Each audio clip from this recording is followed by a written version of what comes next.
Bonjour. Il y a 15 ans, une douzaine d'années à peu près, j'étais chez moi un matin. J'étais en train de me préparer pour aller au travail, je me rasais. À l'époque, je travaillais pour le compte d'un opérateur de fret ferroviaire qui m'avait demandé de l'aider à identifier et à supprimer des tronçons devenus non rentables. Ce matin-là, je suis en train de me raser et j'écoute France Info. Et quand tout d'un coup, ma carrière a pris un virage inattendu, un virage qui m'amène aujourd'hui à être devant vous. Que s'est-il passé? France Info s'est mis à diffuser un reportage sur, je vous le donne en mille, les lignes de fret ferroviaire qui ferment en France.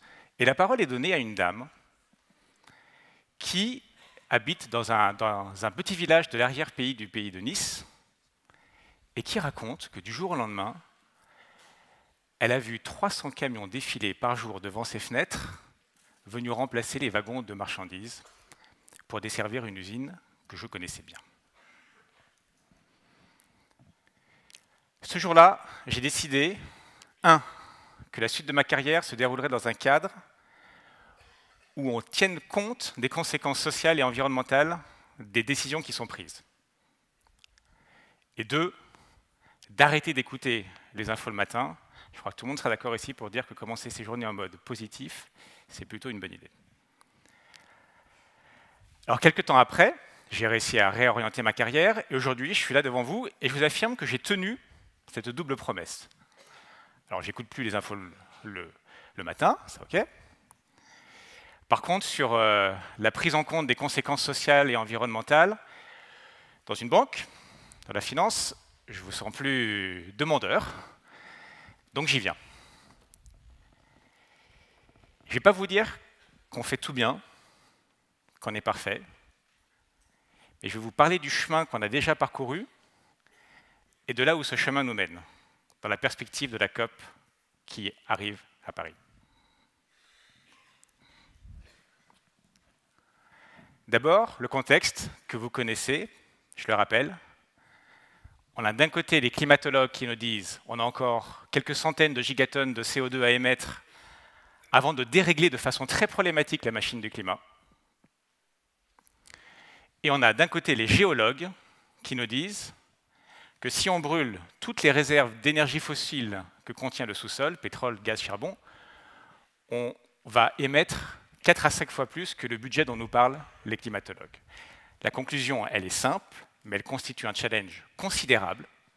Il faut laisser dans le sous-sol 80% des réserves d'énergie fossile que l'on connaît. Si on ne le fait pas, je ne développe pas les conséquences, vous les connaissez. En revanche, il y a un point que je voudrais remettre à votre attention, c'est que c'est à nous, et c'est maintenant qu'il faut qu'on traite ce problème. Les climatologues nous rappellent, nous avons 5 ans pour inverser la courbe des émissions globales. Et ensuite, pour la diviser et la rendre nulle à la fin du siècle. Alors, qu'est-ce que BNP Paribas fait dans cette affaire? Premier point, on balaye devant notre propre porte. Le film qui passe derrière moi est issu d'une grande campagne de communication qu'on a fait auprès des collaborateurs pour les sensibiliser aux éco-gestes. Énergie, CO2, papier, déchets, etc. Parlons un instant du papier, dans un groupe comme le nôtre. Je vous rappelle qu'on est 185 000 personnes présentes dans 75 pays, avec des millions de clients, j'espère que vous en êtes. Si vous prenez toute la consommation de papier du groupe durant une année, et que vous en faites une pile, cette pile, elle aurait une hauteur qui se chiffre en tour Eiffel, et avec une unité qui est le millier. En 2014, cette pile faisait 1443 tours Eiffel de haut, mises bout à bout les unes sur les autres. Voilà le type de chiffres que l'on suit et que l'on réduit. On a aussi réduit de 10% nos émissions de CO2 par collaborateur en 2 ans. On s'était donné 3 ans pour le faire, on l'a fait en 2 ans et on va continuer à réduire. Hop. Alors, bien sûr, là où tout le monde nous attend, c'est sur nos financements. Qu'est-ce qu'on fait avec notre argent? Qu'est-ce qu'on finance? Qu'est-ce qu'on ne finance pas? Jusqu'à il y a quelques années, le secteur financier finançait tout ce qui était rentable et légal, sans se poser plus de questions additionnelles. Aujourd'hui, ce n'est plus du tout le cas. Vous avez des politiques très strictes et restrictives qui contiennent des critères environnementaux à respecter par les clients de certains secteurs qui sont sensibles. Ces politiques, chez nous, elles sont publiques, vous pouvez aller sur les sites internet et les consulter. Je vous prends l'exemple de celle sur le financement des centrales à charbon. Depuis qu'on l'a mis en place, en 2011, on a refusé les 2/3 des centrales à charbon pour lesquelles le groupe a été sollicité. 2 sur 3. Par ailleurs, on a bien compris que le renouvelable devenait une vraie alternative aux énergies fossiles. Un chiffre qui fait du bien, en 2014, la moitié des capacités électriques nouvellement construites dans le monde, je ne parle pas de ce qu'a financé BNP Paribas, je parle de ce qui a été mis en place dans le monde, la moitié, c'était du renouvelable. Alors nous, qu'est-ce qu'on fait là-dedans? On propose du capital à ce secteur, de façon classique, sous toutes ses formes, investissement, prêts, émissions vertes, obligations vertes, etc. Le résultat, il est là. Il est là, le mix électrique que finance BNP Paribas, il est en avance de phase dans la transition énergétique par rapport au mix aujourd'hui global, aujourd'hui moyen dans le monde. Et on va continuer, 1, à piloter ça, 2, à le publier, 3, à le tordre dans le bon sens pour contribuer à la transition énergétique.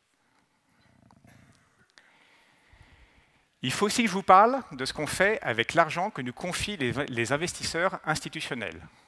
Il y en a beaucoup, ça fait un montant qui est considérable, il faut qu'on en fasse quelque chose qui aille dans le bon sens. On a pris l'engagement de mesurer et de publier l'empreinte carbone de l'ensemble des fonds que l'on gère chez BNP Paribas. Ce n'est pas une mince gageure. On a près de 4000 fonds.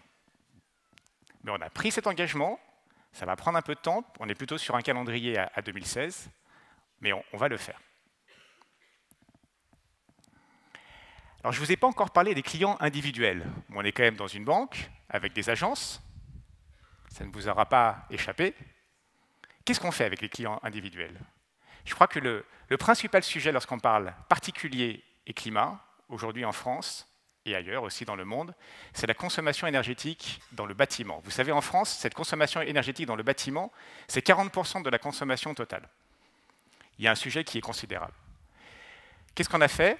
On a monté avec EDF, avec le partenaire EDF, une structure qui s'appelle Domo Finance, qui est un guichet unique dans lequel un particulier peut venir trouver à la fois des artisans, via le réseau EDF, et du financement, via le groupe, pour pouvoir monter et achever et mener à bien des travaux d'efficacité énergétique. À la fin, ça finit par se voir dans la consommation française, 440 000 dossiers qui ont été financés depuis le démarrage. Alors, le temps court, donc je vais être très rapide juste pour vous dire que la Fondation BNP Paribas a aussi un programme. Il donne 6 millions d'euros à des laboratoires de recherche qui travaillent sur des sujets comme, par exemple, les conséquences du réchauffement global sur les déplacements des populations d'insectes, avec des conséquences sur les rendements agricoles ou sur la santé. Ou encore, on finance des gens qui passent plusieurs semaines par an sur la glace, dans les glaces du pôle Sud, pour aller forer cette glace et récupérer, dans de la glace qui s'est formée il y a de cela quelques centaines, voire 1 million d'années, des bulles d'air qui ont été emprisonnées au moment de la formation et qui donc renseignent des informations très précieuses pour les chercheurs sur le climat qu'ils faisaient à cette époque.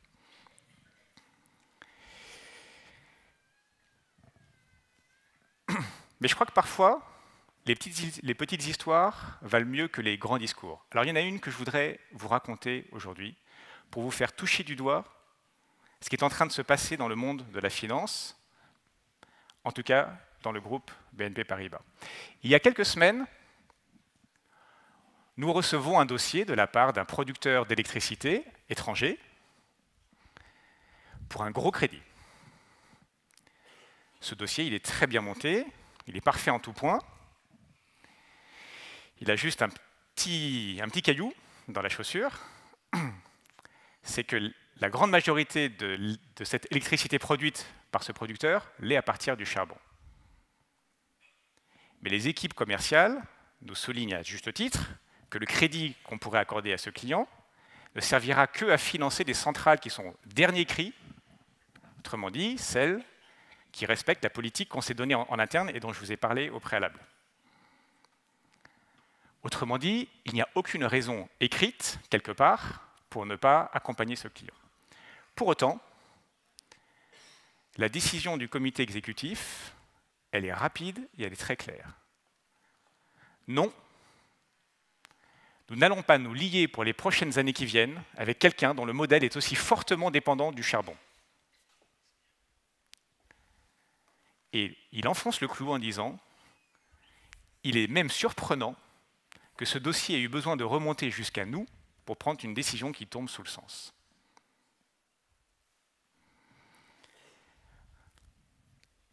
Alors je ne dis pas qu'on est arrivé. Je ne dis pas que ça y est. Je pense qu'il reste du chemin encore devant nous. J'en ai même la certitude. Mais je vous donne rendez-vous dans quelques semaines, ou à COP21. Et puis qui sait, moi je trouve qu'au rythme auquel les choses sont en train de changer, je vais peut-être pouvoir me remettre à écouter les informations le matin. Je vous remercie de votre attention et vous souhaite une excellente journée. Merci.